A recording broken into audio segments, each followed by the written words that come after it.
अखिलेश टेंडन. ॲकिलेस टेंडन ज्यांना माहीत नाही, एक अशी इंजुरी आहे, फोटो बघा, हे तुटलेलं असतं. हुगो एकिटिकेचं ॲकिलेस टेंडन रप्चर झालं म्हणजे आता हुगो एकिटिके आपल्याला फील्डवर दिसणार नाही.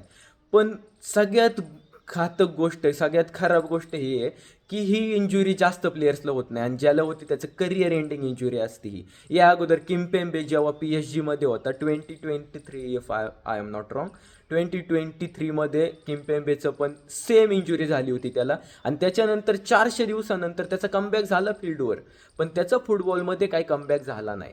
किम्पेम्बे परत तसा प्लेअर उरला नाही जेव्हा जसा तो अगोदर होता. म्हणजे ही injury one of the deadliest injury मानली जाते. आता इथे वरती व्हिडिओ येतोय.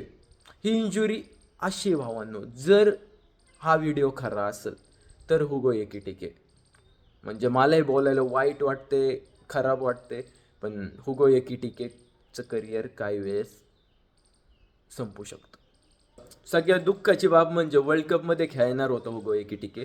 तुम्ही विचार करा ना, तुम्ही एक फुटबॉल प्लेयर आहे, तुमच्या लाईफचं सगळ्यात मोठी चॅम्पियनशिप म्हणजे वर्ल्ड कप येतोय आणि तुम्ही तुमच्या फॉर्ममध्ये चांगले खेळताय आणि अचानक तुम्हाला अशी इंजुरी होते की तुम्ही आता वर्ल्ड कप नाही खेळू शकत. त्वरित प्रे करतो की मी हुगो एकिटिके पटकन रिकवर होऊन फुटबॉल पिचवर परत दिसल. पीस.